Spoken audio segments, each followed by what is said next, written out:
ಜಿಗಣಿ ಬಳಿ ಆಹಾರ ಅರಸಿ ನಾಡಿಗೆ ಬಂದಿದ್ದ ಚಿರತೆ ಮನೆಯೊಳಗೆ ಲಾಕ್ ಆಗಿತ್ತು. ಸತತ 5 ಗಂಟೆಗಳ ಕಾಲ ರಣರೋಚಕ ಆಪರೇಷನ್ ಬಳಿಕ ಚಿರತೆ ಕೊನೆಗೂ ಬೋನಿಗೆ ಬಿದ್ದಿದೆ.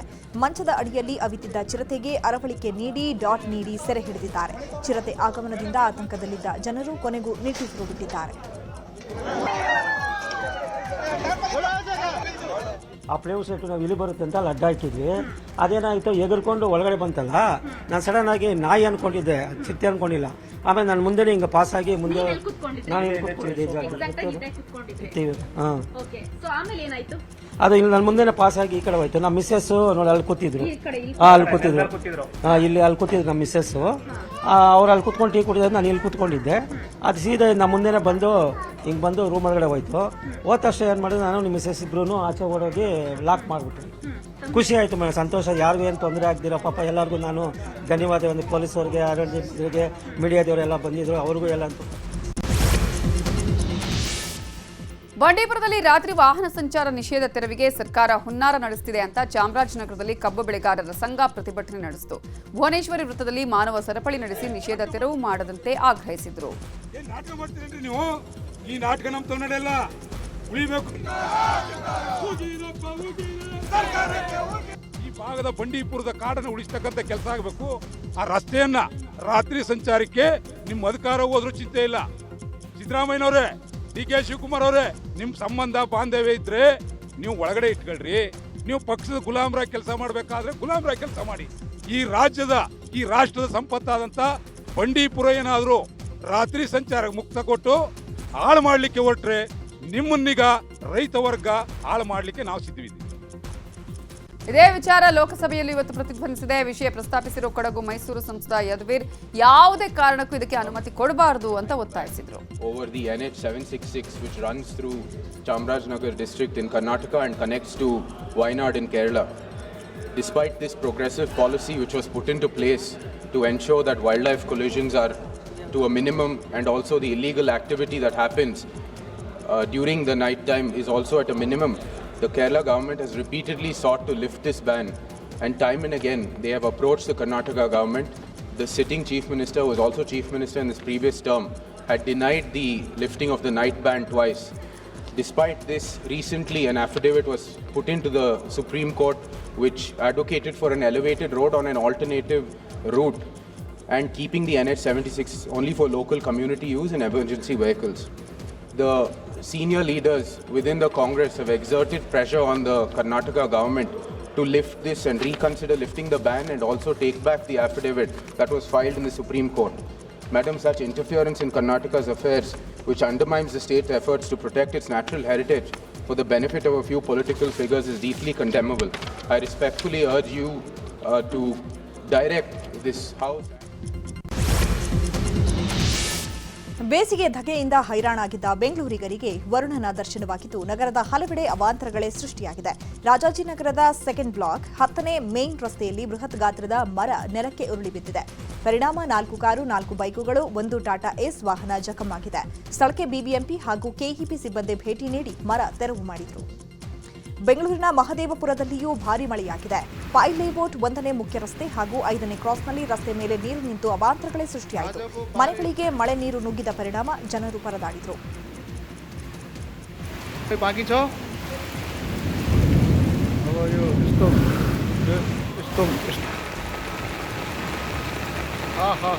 ಇನ್ನು ಬೆಂಗಳೂರಿನ ಸರ್ಜಾಪುರದ ಸುತ್ತಮುತ್ತ ಭಾರೀ ಮಳೆಯಾಗಿದೆ. ರಸ್ತೆಯಲ್ಲಿಯೇ ಮಳೆ ನೀರು ನಿಂತು ವಾಹನ ಸವಾರರು ಪರದಾಡಿದರು. ಮತ್ತೊಂದು ಕಡೆ ರಾಯಸಂದ್ರ ಜಂಕ್ಷನ್ನಲ್ಲಿಯೂ ಮಳೆಯಿಂದ ವಾಹನ ಸವಾರರು ಪರದಾಡಿದರು.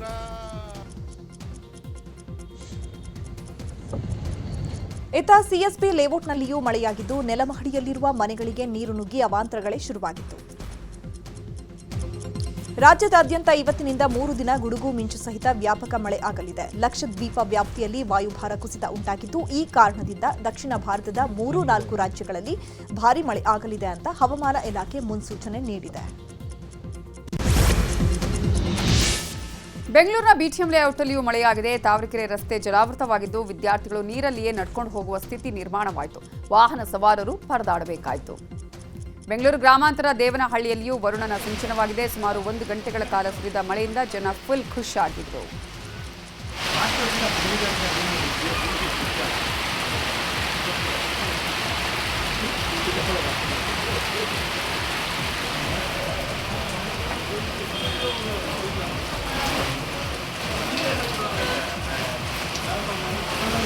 ಬಿಸಿಲಿನಿಂದ ಕಂಗೆಟ್ಟಿದ್ದ ಚಿಕ್ಕೋಡಿ ಜನರಿಗೆ ಮಳೆರಾಯ ತಂಪೆರೆದಿದ್ದಾನೆ. ಚಿಕ್ಕೋಡಿ ಪಟ್ಟಣ ಸೇರಿದಂತೆ ಹಲವು ಕಡೆ ಸುಮಾರು ಅರ್ಧ ಗಂಟೆಗಳ ಕಾಲ ಸಾಧಾರಣ ಮಳೆಯಾಗಿದ್ದು ರೈತರ ಮೊಗದಲ್ಲಿ ಮಂದಹಾಸ ಮೂಡಿದೆ.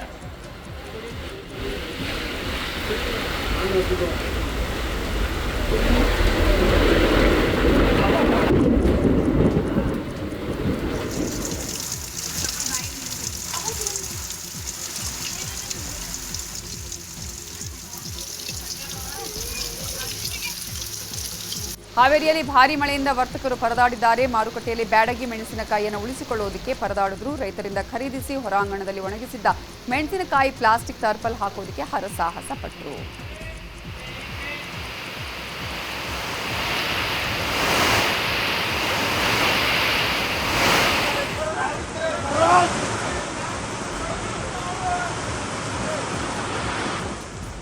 ಇನ್ನು ಚಿಕ್ಕಮಗಳೂರಿನ ಹಲವು ಕಡೆ ಭಾರೀ ಮಳೆಯಾಗಿದೆ. ಬಿರುಗಾಳಿಯೊಂದಿಗೆ ಸುರಿದ ಮಳೆಯಿಂದ ವಾಹನ ಸವಾರರು ಪರದಾಡಬೇಕಾಯಿತು.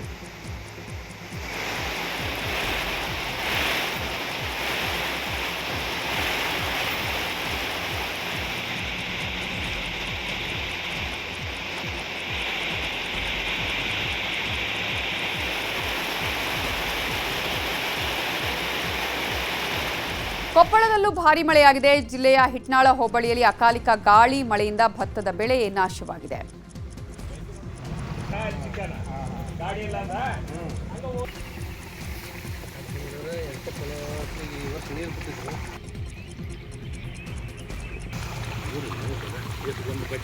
ಇನ್ನು ಹಾಸನ ಜಿಲ್ಲೆಯ ವಿವಿಧ ಕಡೆ ವರುಣ ಅಬ್ಬರಿಸಿದ್ದಾನೆ. ಭಾರೀ ಮಳೆಯಿಂದ ಜನಜೀವನ ಅಸ್ತವ್ಯಸ್ತವಾಗಿತ್ತು. ವಾಹನ ಸವಾರರು, ವಿದ್ಯಾರ್ಥಿಗಳು ಹಾಗೆಯೇ ಬೀದಿ ಬದಿ ವ್ಯಾಪಾರಸ್ಥರು ಪರದಾಡಬೇಕಾಯಿತು.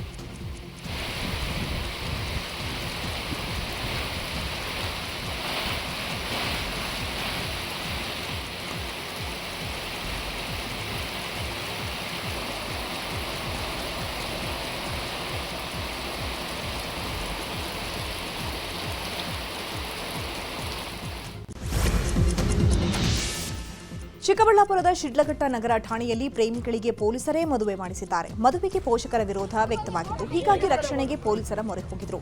ಪೊಲೀಸರೇ ಮುಂದೆ ನಿಂತು ಮದುವೆ ಮಾಡಿಸಿದ್ದಾರೆ.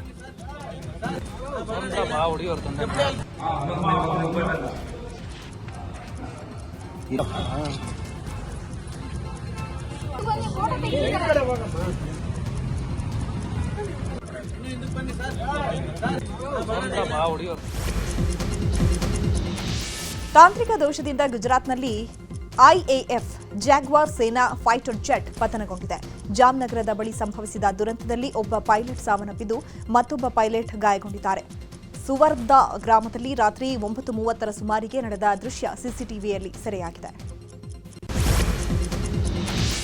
ಉತ್ತರ ಪ್ರದೇಶದ ರಾಜ್ಬಾಗ್ನ ಮೆಟ್ರೋ ನಿಲ್ದಾಣದ ಬಳಿ ಬೆಂಕಿ ಅವಘಡ ಸಂಭವಿಸಿದೆ. ಸಾಗಣೆದಾರರ ಗೋದಾಮಿನಲ್ಲಿ ನಡೆದ ಅವಘಡದಿಂದ ಸ್ಥಳದಲ್ಲಿ ಬಿಗುವಿನ ವಾತಾವರಣ ನಿರ್ಮಾಣವಾಗಿತ್ತು. ಮಾಹಿತಿ ತಿಳಿದ ಕೂಡಲೇ ಸ್ಥಳಕ್ಕಾಗಮಿಸಿದ ಅಗ್ನಿಶಾಮಕ ಸಿಬ್ಬಂದಿ ಬೆಂಕಿ ನಂದಿಸಿದ್ದಾರೆ.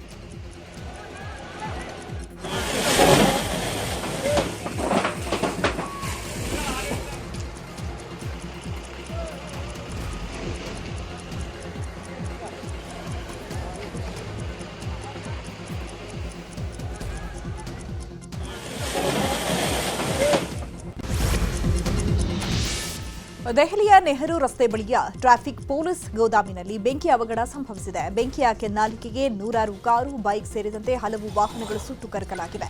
ಕೂಡಲೇ ಸ್ಥಳಕ್ಕಾಗಮಿಸಿದ ಅಗ್ನಿಶಾಮಕ ಸಿಬ್ಬಂದಿ ಬೆಂಕಿ ನಂದಿಸಿದ್ದಾರೆ.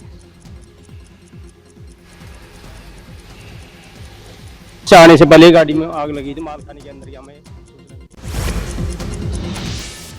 ದೆಹಲಿಯಲ್ಲಿ ವಿದ್ಯುತ್ ವ್ಯತ್ಯಯ ಹೆಚ್ಚಾಗಿದೆ. ವಿದ್ಯುತ್ ವ್ಯತ್ಯಯ ವಿಚಾರವಾಗಿ ಆಪ್ ಕಾರ್ಯಕರ್ತರು ಪ್ರತಿಭಟನೆ ನಡೆಸಿದರು. ಐಟಿಒ ಪ್ರದೇಶದಲ್ಲಿ ಫ್ಲೈಓವರ್ ಮೇಲೆ ದೊಡ್ಡ ಬ್ಯಾನರ್ ಹಾಕಿ ಬಿಜೆಪಿ ಸರ್ಕಾರದ ವಿರುದ್ಧ ಕಿಡಿಕಾರಿದ್ದಾರೆ.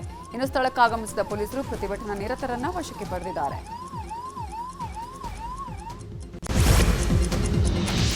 ವಾಯುಭಾರ ಕುಸಿತದಿಂದ ತಮಿಳುನಾಡಿನಲ್ಲಿ ಭಾರೀ ಮಳೆಯಾಗ್ತಾ ಇದೆ. ರಾಮೇಶ್ವರದಲ್ಲಿ ರಸ್ತೆ ಹಾಗೂ ತಗ್ಗು ಪ್ರದೇಶಗಳಿಗೆ ನೀರು ನುಗ್ಗಿದ ಪರಿಣಾಮ ವಾಹನ ಸವಾರರು ಪರದಾಡಿದರು. ಇತ್ತ ಹೈದರಾಬಾದ್ನಲ್ಲಿಯೂ ಧಾರಾಕಾರ ಮಳೆ ಆಗ್ತಾ ಇದೆ. ರಸ್ತೆಯಲ್ಲಿಯೇ ಮಳೆ ನೀರು ನಿಂತಿದ್ರಿಂದ ವಾಹನ ಸವಾರರು ಹಾಗೂ ಪಾದಚಾರಿಗಳು ಸರ್ಕಸ್ ಮಾಡಬೇಕಾಯಿತು.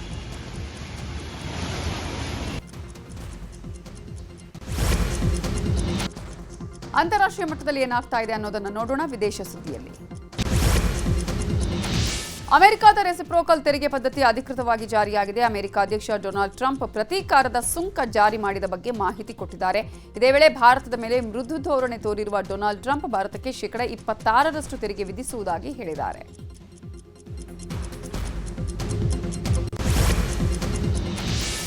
ರಷ್ಯಾದಲ್ಲಿ ಹೊಸ ನಿಗೂಢ ವೈರಸ್ ಹರಡ್ತಾ ಇದೆ ಎಂಬ ವದಂತಿಗಳನ್ನು ರಷ್ಯಾದ ಸಾರ್ವಜನಿಕ ಆರೋಗ್ಯ ಸಂಸ್ಥೆ ತಿರಸ್ಕರಿಸಿದೆ. ಈ ವೈರಸ್ ಬಗ್ಗೆ ಭಯ ಬೇಡ ಎಂದಿದೆ. ರಷ್ಯನ್ ಅಕಾಡೆಮಿ ಆಫ್ ಸೈನ್ಸಸ್ನ ಇನ್ನು ಈ ವೈರಸ್ಗಳನ್ನು ಎದುರಿಸುವುದಕ್ಕೆ ರಷ್ಯಾ ಪ್ರತ್ಯೇಕ ಸಂಸ್ಥೆಯನ್ನ ಹೊಂದಿದೆ ಮತ್ತು ಇಲ್ಲಿಯವರೆಗೆ ಅಲ್ಲಿನ ವಿಜ್ಞಾನಿಗಳು ಯಾವುದೇ ಹೊಸ ವೈರಸ್ ಅನ್ನ ಕಂಡು ಹಿಡಿದಿಲ್ಲ ಅಂತ ತಿಳಿಸಿದ್ದಾರೆ. ಪ್ರಧಾನಿ ನರೇಂದ್ರ ಮೋದಿ ಥೈಲ್ಯಾಂಡ್ ಪ್ರವಾಸದಲ್ಲಿದ್ದಾರೆ. 2 ದಿನ ನಡೆಯುವ 6ನೇ ಶೃಂಗಸಭೆಯಲ್ಲಿ ಮೋದಿ ಭಾಗವಹಿಸಲಿದ್ದಾರೆ. ಥೈಲ್ಯಾಂಡ್ ಭೇಟಿ ವೇಳೆ ಪ್ರಧಾನಿ ನರೇಂದ್ರ ಮೋದಿ ಬ್ಯಾಂಕಾಕ್ನಲ್ಲಿ ರಾಮಾಯಣ ನಾಟಕವನ್ನು ವೀಕ್ಷಣೆ ಮಾಡಿದರು.